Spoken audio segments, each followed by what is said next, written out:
I told you, we don't serve beggars here. The plate shattered on the floor, spilling hot food across the tiles. Emma didn't move.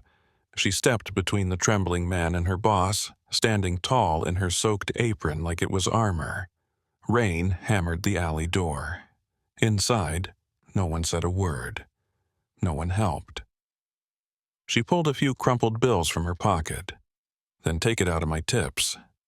That's not the problem, he snapped. You're fired. Get out. The next morning, as the town was just waking up, 300 Marines stood in silence outside that same diner. They didn't come for breakfast. They came for her. If this story moves you, hit subscribe. These are the stories the world needs to hear. Rain slicked the pavement like glass that Tuesday evening in Barstow, California, pooling around the broken curb behind Mike's grill. The alley smelled like fryer oil and wet cardboard, the kind of place most people wouldn't linger. But Emma Lane had lingered. She stood beneath the back awning, steam rising from the plate in her hands, her damp apron clinging to her jeans. Across from her, the man barely spoke, just nodded, hands trembling as he took the food from her like it might vanish if he blinked. He looked like he'd been cold for a decade. She didn't ask his name. He didn't offer it. That was the quiet agreement between them. No shame, no charity, just a plate of hot food and a moment of human decency. The back door slammed open behind her. "You've got to be kidding me," barked a voice thick with disbelief and something uglier. Emma turned slowly, still holding the fork she'd tucked into a napkin. Mike Bennett, owner, boss, and self-proclaimed king of the kitchen, stood in the doorway with a trash bag in one hand and fury in his eyes. "You feed one, you'll feed them all," he snapped, gesturing like the man was a rat that had crawled out of the sewer. Emma said nothing at first, just looked at him, calm, rain sliding down her forehead, jaw tight. "It was leftovers," she said quietly. "We throw more than that away every night." "I don't care if it was filet mignon or a fistful of fries," he hissed. "You want to run a soup kitchen, do it on your own dime. You're done here." The words hit harder than she let on. No warning, no discussion. Just like that. 18 months of double shifts and burnt fingers gone in a burst of pride and grease-stained ego. Inside, her coworkers pretended not to notice. Nate kept scraping the grill. Maria glanced up, then down again. No one said a word. No one would. Mike shoved a folded envelope into her hand. Her final paycheck, the amount scribbled in pen. $47.12. Emma nodded once, the way people do when there's nothing left to say, and walked out into the rain. By the time she reached the sidewalk, her socks were soaked through, and the check was damp in her pocket. She didn't cry, didn't cuss. She just walked, one foot in front of the other, the leftover steam still clinging faintly to her coat, like the ghost of a good deed punished. The trailer was older than Emma. A sun-faded box of rust and tin settled at the edge of a cracked gravel lot. It groaned when the wind picked up and whined when the rain fell, but it stood. That was enough. Inside, the air smelled faintly of lemon cleaner and burnt toast. The linoleum curled at the edges, and the heater clicked like a metronome with a grudge. Still, it was home. Caleb sat cross-legged on the couch when Emma came in, his nose buried in a tattered library book, a flashlight balanced on his knee. The power had flickered earlier, again. He looked up with a smile too big for his 12-year-old face and said, "Hey, Em, did you get off early?" She didn't answer right away, just dropped her damp hoodie on the coat hook and toed off her soaked sneakers. Her last paycheck was folded in her back pocket, wrinkled from the walk, a reminder of how fast security could turn into survival. "I guess you could say that," she said softly, ruffling his hair as she passed. They didn't talk much about what was missing. Not their parents, not the unopened mail on the counter, not the flickering porch light or the leaky faucet that shrieked like a banshee every time it was turned too far. Emma made grilled cheese with the last 2 slices of bread and told Caleb it was a midweek treat. He offered her half of his. She pretended to take a bite, then gave it back when he wasn't looking. At night, when Caleb was asleep, sprawled across a pile of mismatched blankets with one arm hanging off the couch, Emma sat at the tiny kitchen table with a notebook and a calculator. Rent, groceries, gas. She scribbled and crossed out and carried numbers like they were prayers. Outside, a cat meowed softly from beneath the porch. Emma opened the door and left half a cracker near the step. A moment later, the sound of soft crunching. She leaned against the doorframe, arms wrapped around herself, eyes to the sky. The stars were hidden behind clouds, but she whispered anyway, "Just one more day. We can make it through one more day." And she believed it, or at least she needed to. He hadn't planned to stop behind the diner that night. Jack Rollins hadn't planned anything in a long time. Plans were for men with calendars, with homes, with people who checked if they made it in for dinner. He had none of those. Just a busted knee that throbbed worse in the cold, a coat that smelled like salt and sweat, and a paper bag with 3 hard peppermints and a folded photograph he never opened anymore. The alley was warm by comparison, dumpster steam and fryer grease curling through the air like a memory. He'd been walking for 6 hours, limping for 4, trying to stay invisible and upright. His hands were going numb. That's when the door creaked open. Emma hadn't said much. Just looked at him the way people forget to look at people like him. Like he wasn't a burden. Like he wasn't a warning sign. She'd seen the way his hand trembled as he tried to tuck the paper bag tighter into his coat, as if hiding hunger could make it go away. She didn't ask for a name or a story. She didn't flinch at the stammer that slipped out when he tried to say ma'am. She just handed him a plate and said, "Eat before it gets cold." And for the first time in days, Jack Rollins sat down, ate slowly, let the warmth in, said thank you twice, once out loud, once just with his eyes. What she didn't know, what no one in that alley could have guessed, was that Jack once carried a man 3 miles through enemy fire, that his knee had been shattered from shrapnel while shielding a Marine no older than Caleb, that his Silver Star citation was stored in a cardboard box somewhere in a storage unit long auctioned off, that when his wife died and the nightmares came louder than the VA's hold music, he slipped off the grid like an old coin falling through a sidewalk crack. That night, he'd expected a closed door, a turned back, maybe a cop. Instead, he got a plate of food from a girl with tired eyes and steady hands. His name was Jack Rollins. He'd served his country. Now, someone had served him. The photo wasn't even clear. Grainy, poorly lit, taken from across the alley through a rain-streaked window. You could barely see Emma's face, just the shape of her arm extended, the plate in her hands, and the hunched figure of Jack Rollins reaching for it like someone bracing against the last bit of dignity they had left. No words, no context, just a moment caught and shared by a bored teenager with a decent camera phone and no idea what he'd started. By morning, it had found its way online, a local community board, then a veterans forum, then a political blog. Within hours, the comments arrived like a swarm of hornets. She should have asked permission first. Typical bleeding heart, not her food to give. Probably been doing this for weeks and just got caught. Entitled millennial trying to look noble while breaking rules. Emma didn't even know it had gone viral until Maria from the diner texted her, "You're trending, not in a good way."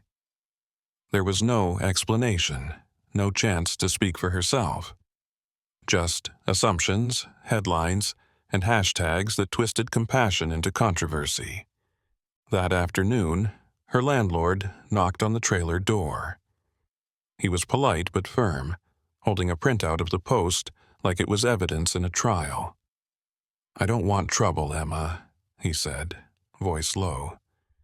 "This kind of attention makes folks nervous. You're already behind on rent. I need payment by Friday, or I'll have to start paperwork." She nodded, said thank you, and closed the door before her knees gave out. Caleb's field trip envelope still sat on the counter, tucked beneath a magnet that read, "One day at a time." She opened it, stared at the bills she'd saved up over 3 weeks, $12 short of the total, but enough to mean something to him. She tucked it back in her wallet. He wouldn't be going. Not this time. That night, Emma lit a candle when the power flickered again. The flickering flame danced against the wall, casting shadows across the photo of her parents. She sat on the edge of the bed, Caleb asleep behind her, and whispered into the dark. It was just food. But the world had already made up its mind. Emma didn't argue, didn't post a statement, didn't explain herself to a world that had already decided what kind of girl she must be. The kind who broke rules, the kind who made trouble, the kind who thought a warm plate meant more than a policy. She just walked Caleb to school each morning, hood pulled up, eyes low. Their usual route took them past Mike's Grill. The neon sign still blinked, "Open 6 a.m., like nothing had happened, like nothing had changed. But every time Emma saw the smudge on the alley wall, just behind the dumpster, just below the vent where Jack Rollins had eaten, her chest tightened like a knot pulled too tight. The job search was quiet, methodical. She ironed her one good shirt, printed a dozen copies of her resume, and moved from place to place like a ghost with a hopeful smile. Fast food chains, gas stations, anywhere with a help wanted sign taped to the glass. At the 4th stop, the manager blinked when she gave her name. "Emma Lane?" The pause said everything. "We're, already fully staffed," he added quickly, though she'd watched the cashier quit mid-shift through the window on her way in. By the 7th rejection, she stopped trying to explain the gaps on her application. No one asked. They all knew. The photo, the story, the girl who made a scene over a homeless man. Reputation, she'd learned, wasn't something you owned. It was something borrowed, and when the town was done with you, they asked for it back. That night, Caleb was quiet at dinner. He chewed slower than usual, staring at the table like it might offer answers. When Emma cleared the dishes, he disappeared into their shared bedroom and returned minutes later with a folded dollar bill and a peanut butter sandwich wrapped in wax paper. He set them gently on the kitchen table. "It's for the man you helped," he said, his voice small, "in case he's still hungry." Emma didn't say a word, just nodded and hugged him tighter than she had in weeks. And later, after he'd fallen asleep with his comic book open across his chest, she stood in the kitchen, hands gripping the sink, shoulders shaking. She didn't sob, not loudly, just broke, quietly the way strong people do when no one else is watching. The overpass didn't offer much, but it was dry. Jack Rollins lay curled beneath a patchwork of blankets, most of them found, one of them gifted. His coat was pulled tight around his chest, the zipper long broken. Nearby, a half-empty water bottle and a crumpled photo rested inside a torn backpack. His only real possessions. Above him, cars thundered past in both directions, their headlights slicing through the darkness like indifferent stars. He barely stirred when the black SUV slowed to a stop on the shoulder. Major Grant Mercer wasn't in uniform that night. Just jeans, boots, and a sweatshirt that said 29 Palms Base Gym. He stepped out of the vehicle slowly, eyes adjusting to the gloom. He hadn't meant to stop. Hadn't even known what pulled him to that spot until he saw the shape under the bridge. Something about the posture, the leg stretched out stiff, the way the man cradled his side, as if protecting more than just bones. A gut instinct, one every Marine learns to trust. He moved closer. Jack stirred, coughed, reached for his paper bag like a man fending off ghosts. His eyes met Mercer's, squinting, cautious. Then recognition flickered, slow, fragile, but real. "Jack," Mercer said, kneeling slightly. "Jack Rollins." The old Marine blinked once, then gave a half nod, almost embarrassed. "You got the wrong guy." "No," Mercer said quietly. "I don't." Years fell away in that moment. Fallujah, the ambush, the heat, the sand, the shouting. Jack dragging Mercer 3 miles through gunfire with a shattered leg, refusing morphine until every last man was airlifted. "You saved my life," Mercer said, voice catching. "And I just found out what happened at that diner." Jack looked away, ashamed. Wasn't trying to cause trouble, just needed something warm. Mercer stood up slowly, phone already in hand. He didn't ask Jack if he wanted help. He didn't talk about paperwork or press. He just made a single call. "We owe her," he said into the receiver, "all of us." And before dawn broke, word had traveled through units and commands like a current charging the air.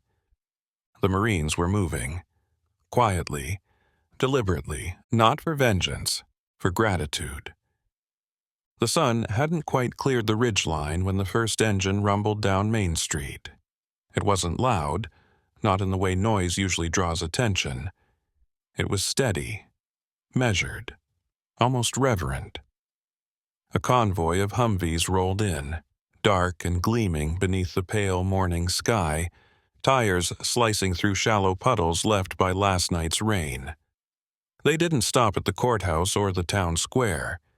They stopped in front of Mike's Grill. By 6:10 a.m., the line had formed. 300 Marines stood shoulder to shoulder in full dress blues, their rows precise, boots perfectly aligned on the wet asphalt. Medals caught the early light, gloves clasped hands behind backs. Not one spoke, not one moved. The street was silent. Barstow wasn't a town used to spectacle. Most mornings, Main Street belonged to delivery trucks, dog walkers, and retirees nursing coffee in front of the bakery.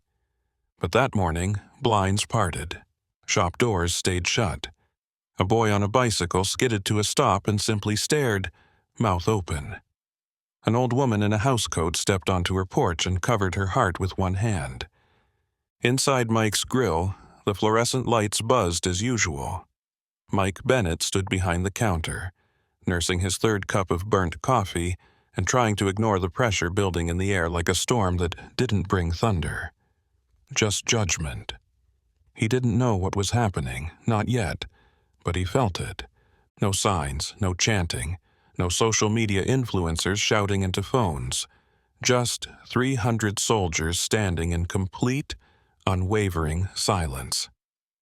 Someone tried to drive down the street and stopped short. Another car pulled in behind, and then another. By 6:30, a crowd had formed. No one dared speak above a whisper. A teenage girl took a picture with trembling hands, the hum of discipline, the weight of history, the kind of silence you could feel in your chest. That's what the town of Barstow woke up to, and though they didn't know her name yet, they all knew this wasn't about a protest. This was about someone who had done something right when it was easiest to walk away. The knock came just after sunrise, a firm rap against the thin metal door that made the whole trailer shudder. Emma jolted upright on the couch, blanket twisted around her legs. The hum of the space heater the only sound in the room. Caleb stirred but didn't wake. She padded to the door, hoodie half-zipped, hair tangled, the weight of a sleepless night still heavy behind her eyes. When she opened it, the world had changed. A Marine captain stood on the steps, cap tucked beneath one arm, his uniform crisp and impossibly clean. Behind him, parked along the gravel road, a black command vehicle idled beside two news vans. Townsfolk gathered in loose knots, unsure of what to say, some still in pajamas, others holding phones with cameras already recording. "Miss Emma Lane?" the captain asked, voice low, steady. She nodded slowly, blinking against the light. "Yes?" He offered a hand. "We'd like you to come with us." No explanation. No threat. Just a calm request. Emma glanced behind her at Caleb, still dozing on the couch. The peanut butter sandwich from the night before, still wrapped on the counter. She slipped on her shoes, grabbed her jacket, and followed without asking why. Something in the captain's voice told her she wouldn't get an answer even if she did. The ride was short, quiet. She watched the landscape blur past, too dazed to speak. It wasn't until they turned onto Main Street that her breath caught. Rows of Marines still stood in formation outside Mike's grill, their backs straight, their silence a presence all its own. As the vehicle pulled up, they moved, not with noise, not with fanfare, but with quiet precision, parting in two clean lines. Emma stepped out, hands clenched at her sides, every eye now fixed on her. She didn't feel brave. She didn't feel ready. She felt like a girl who'd given away a plate of food and been punished for it. Then he stepped forward. Major Grant Mercer, taller than she remembered from the news, chest covered in decorations, eyes clear with purpose.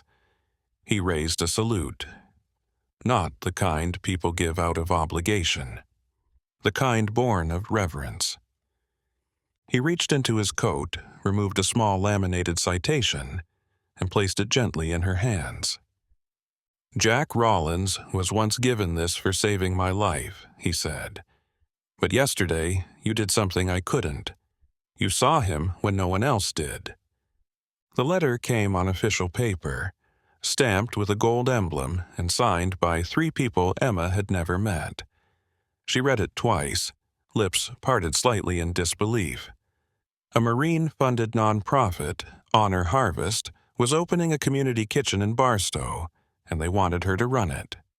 Full salary, full benefits, no strings, just one line scribbled beneath the signature block in pen. "You've already proven you know how to lead."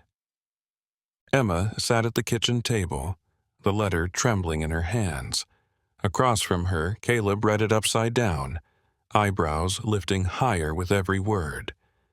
"Does this mean we're okay now?" he whispered. Emma reached across the table, cupping the back of his head. "Yeah," she said softly, "I think we're going to be okay."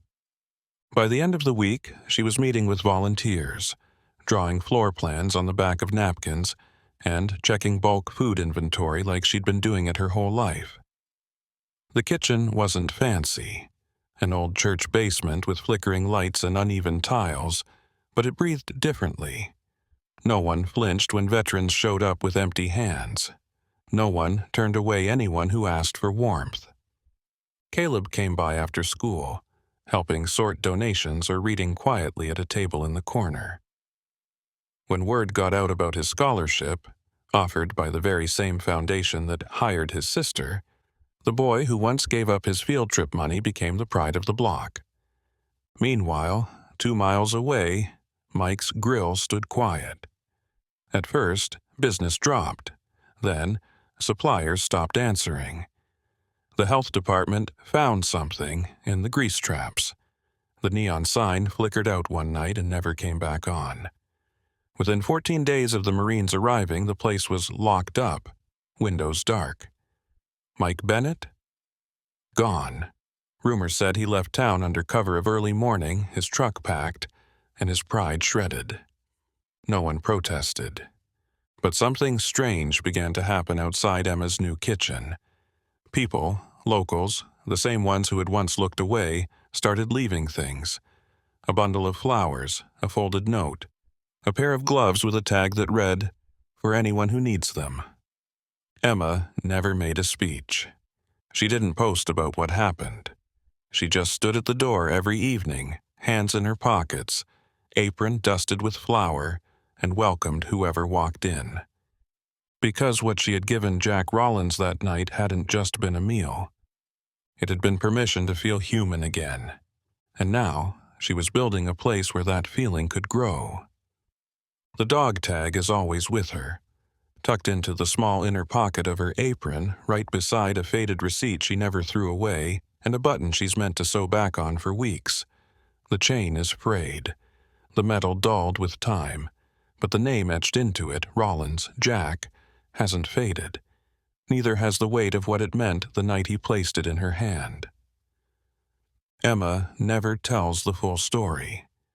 Not to the reporters who still email months later. Not to the local news anchor who once called her a symbol of modern compassion. She shrugs off the questions, smiles softly, and goes back to ladling soup or wiping down counters. People come for a story, but what they find is a woman who simply shows up. Every day. On time. Hair pulled back. Apron tied. Present. She remembers names. Misses people when they don't come. Notices if someone's coat is thinner than it was last week, or if a regular's shoes have new holes. She keeps gloves by the door now, and socks. Sometimes jackets in a bin marked, "Take one if you need it." No rules. No shame. Just warmth. Once, a volunteer, young, eager, full of ideals, asked her why she risked everything. Why she did what she did. Emma didn't look up from the tray of cornbread she was slicing. "Because he was hungry," she said simply. "And I had a plate." That was all. In the office, behind the prep kitchen and past the dry storage, a small corkboard hangs above Emma's desk. 3 things are pinned there. A folded American flag in a wooden case, a silver star gleaming despite its age, and a hand-drawn card with a stick figure and blue crayon sky. Caleb made it the week she started the job. It reads, "For my sister, the bravest person I know." Sometimes, after closing, when the lights are low and the silence has settled soft across the tiled floor, Emma leans against the doorframe, one hand in her apron pocket, thumb resting over the dog tag. She doesn't need applause. She doesn't need a headline. She just needs to keep showing up. And somehow that's enough.